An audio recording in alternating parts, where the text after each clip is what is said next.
Before we begin, take a moment to subscribe to the Knockout Legend. This channel tells complete Muhammad Ali stories. Not just the public moments, but the quiet tests of character where a single decision changed the temperature of an entire room. By the time Muhammad Ali took his seat that evening, the tone of the gathering had already been set. Relaxed, informal, comfortable in a way that only comes when people believe they're among their own. It wasn't a press event. It wasn't a fight crowd. It was a private social setting, professionals, donors, familiar faces who spoke freely because they assumed no one important was listening too closely. Ali wasn't the center of attention. That too mattered. The conversation moved easily at first. Stories about travel, industry gossip, light teasing, harmless on the surface. Ali listened more than he spoke. He always did in rooms like this, because listening reveals where people think the boundaries are. Someone across the table began telling a story. It started innocently enough. A workplace anecdote. A small mistake made by someone not present. Laughter followed. Ali smiled politely, but he didn't laugh. The storyteller continued. The details sharpened. The target of the story became clearer. The laughter grew louder. That's when the joke crossed the line. Not dramatically, casually. It was a remark at someone else's expense. A person who wasn't in the room, who didn't have status here, who couldn't respond. The kind of joke that lands because the room assumes agreement. Because silence feels like permission. A few people chuckled. Others laughed outright. The joke's teller looked around, gauging reaction. That's when his eyes landed on Ali. Ali's expression hadn't changed. Not offended. Not amused. Just still. The laughter faded slightly. But the moment hadn't passed. It was waiting. Someone added a follow-up comment. Not necessary. Not kind. The kind of addition people make when they feel safe. Ali looked up then. Not sharply. Deliberately. He didn't interrupt. He didn't object. He let the room finish laughing. That choice mattered. Because Ali understood timing. Correction too early feels emotional. Correction too late feels performative. Ali waited until the laughter ran out on its own. Then he spoke. He didn't address the joke directly. He didn't repeat it. He didn't name the person it targeted. Instead, Ali asked a question. Quiet. Neutral. He asked if the person being joked about was good at their job. The room hesitated. That question hadn't been part of the rhythm. Someone answered eventually. Yes, they said. Actually, yes. They were competent. Ali nodded. Then asked another question. He asked how long that person had been doing the work. Someone answered again. Several years. Hardworking. Reliable. Ali nodded once more. Then leaned back slightly in his chair. He said something simple. He said it sounded like the person being joked about had earned their place. The room shifted. Not abruptly, but noticeably. The joke teller smiled uncertainly. He said it was just a joke. That phrase hung in the air. Ali didn't challenge it. He didn't contradict it. He simply nodded. He said jokes tell you who feels safe. The smile faded. Ali didn't raise his voice. Didn't lecture. He spoke conversationally, the way people do when they're stating something obvious. He said it's easy to joke when the subject isn't in the room. Harder when they are. No one laughed. Ali let the silence breathe. Then he added something else. He said rooms like this shape how people get treated outside them. That sentence landed heavier than expected, because it implicated everyone without accusing anyone. Someone tried to change the subject. Ali didn't stop them, but the energy didn't reset. The storyteller cleared his throat, said he didn't mean anything by it, said everyone knew that. Ali nodded again. He said intent matters, but so does impact. The room went quiet, not tense. Reflective. Ali didn't continue. He didn't need to. He'd already done the work. But the moment wasn't finished. Not yet. A younger person at the table, someone who hadn't laughed earlier, spoke up. Quietly. They said they'd worked with the person being joked about. Said they were solid. Dependable. The kind of person who fixed problems without taking credit. Ali looked at them. Nodded. That nod gave permission. Another person added something. Then another. The story shifted. Not away from the joke. Toward the person. Attributes replaced ridicule. Competence replaced caricature. Ollie listened, didn't guide, didn't steer. He let the room correct itself. The joke teller sat back. He didn't argue, didn't defend. He looked thoughtful. That was new. Ollie took a sip of water. Casual, uninterested in credit. Someone finally said it felt awkward now. Half joking, half honest. Ollie smiled faintly. He said awkward usually means something important just happened. No one disagreed. The conversation resumed eventually, but it wasn't the same. The tone was different, more careful, more aware. The jokes that followed were lighter, directed inward, no longer punching down. Ollie didn't reference the moment again. He didn't circle back. He didn't underline the lesson. But the room remembered. Because nothing had been taken away from anyone. No one had been shamed. No one had been called out. And yet the behavior changed. That's the part people missed when they tried to retell the story later. They expected confrontation. They expected Ollie to shut someone down. He hadn't. He'd lifted someone else up, without naming them. And that changed the hierarchy of humor in the room. Ollie stayed another half hour. Talked about other things. Listened. Smiled. Then excused himself. As he stood to leave, the joke teller caught his eye. Hesitated. Then said something quietly. He said Ollie was right. Not about the joke. About the room. Ollie nodded. That was enough. After Ollie left, the conversation didn't snap back. It couldn't. The room had adjusted. People spoke differently. Not stiffly. Intentionally. Later, someone would say that Ollie hadn't ruined the mood. He'd clarified it. And that distinction mattered.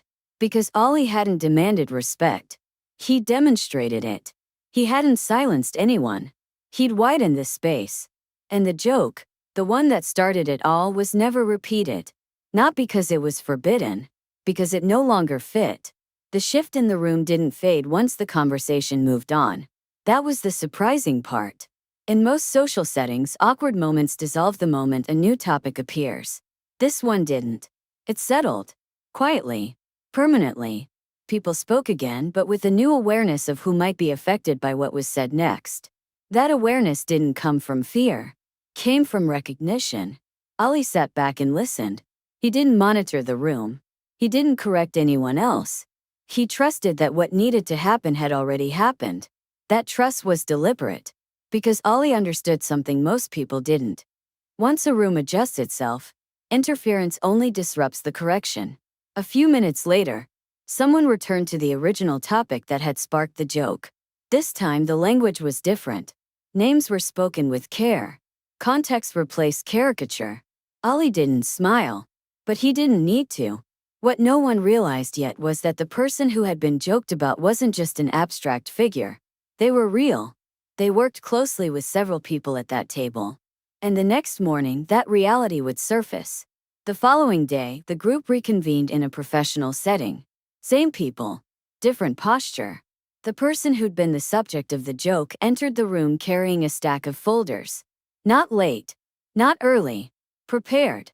There was a pause. Not dramatic, but noticeable. The joke teller glanced up first. Recognition flickered. Then discomfort. Not because he'd been caught. Because he now saw the person as present, not theoretical. The person greeted everyone politely. Took a seat. Began outlining the day's agenda. Competent. Clear. Efficient. Ollie wasn't there. But his presence lingered. As the meeting progressed, something unusual happened. People listened more closely to the person's input. Questions were directed to them respectfully. Clarifications were requested rather than assumptions made. The person noticed. They didn't comment on it. But they noticed. At one point, a small issue arose. A procedural hiccup that would normally draw criticism. Instead, someone at the table said the person had handled it well under pressure. Another nodded in agreement. That didn't happen by accident. It happened because the room had been recalibrated the night before. Later, during a break, the joke teller approached the person quietly. Not to apologize directly. Not yet. He said something simpler. He said he appreciated their work. That he hadn't realized how much they carried behind the scenes. The person thanked him. Moved on. It wasn't a reconciliation. It was a correction. and corrections don't need ceremony. When Ali heard about it later, he didn't react strongly. He didn't ask for details. He didn't express satisfaction. He simply nodded. Ali had always believed that real interventions don't end when the moment ends. They echo. Someone once asked Ali why he hadn't confronted the joke teller directly, why he hadn't called it out by name, why he'd chosen questions instead of statements. Ali answered carefully. He said confrontation closes doors. Reflection opens them. He explained that when people feel attacked, they defend behavior. When they feel seen, they reassess it. That night hadn't been about punishment. It had been about recalibration. The joke teller never repeated that kind of joke again. Not publicly. Not privately. Not because he feared Ali, but because the joke no longer felt clever. That change mattered more than an apology ever could. Weeks later, the person who'd been joked about learned what had happened. Not from gossip. From someone who'd been there. Someone who described the moment accurately. Quiet. Measured. No dramatics. The person listened. Said nothing for a long time. Then said something telling. They said they'd always known who laughed at jokes like that. They just hadn't known who would stop them. That realization stayed with them. Ali never followed up. Never checked in. Never claimed credit. That wasn't his way. To Ali, dignity didn't require acknowledgement. It required consistency. Years later, someone at that table would recall the night. They wouldn't remember the joke itself. They'd remember the pause, the question, the way the laughter died without being killed. They'd remember how a room full of confident people suddenly realized they were responsible for the tone they set. That's what Muhammad Ali had changed. Not behavior through force, but awareness through presence. Ali had spent his life in rooms where power spoke loudly. This one hadn't needed volume. It had needed clarity. The joke hadn't been cruel by intention, but intention was never the issue. The issue was comfort. Who felt safe enough to joke? And who was expected to absorb it? Ali shifted that balance. Not by defending the absent, but by making absence visible. When people later tried to explain what Ali had done, they struggled. There was no quote to repeat. No dramatic line. No public moment to reference. That's why it worked. Ali didn't embarrass anyone. He didn't humiliate. He didn't posture. He let the room reveal itself. Then decide whether it liked what it saw. And the room chose differently. That's the part most people miss when they talk about influence. They think it's about dominance. Ali understood it was about alignment. You don't silence bad behavior by attacking it. You outgrow it. That night, a joke lost its power. Not because it was forbidden, but because it no longer belonged. Ali left the room the same way he'd entered it. Calm. Unassuming. Without demand. But the people who stayed behind carried something new. Responsibility. And that's why the room shifted. Not because Muhammad Ali was famous, but because he was present. He didn't fight the joke. He didn't shame the speaker. He didn't rescue the absent. He simply reminded everyone who they were when they were at their best. And once a room remembers that, it can't go back. That's how Ali always moved through the world. Not forcing change. Inviting it. One question. One pause. One shift. And suddenly, everyone understood the weight of what they were carrying. Their words. Their laughter. Their silence.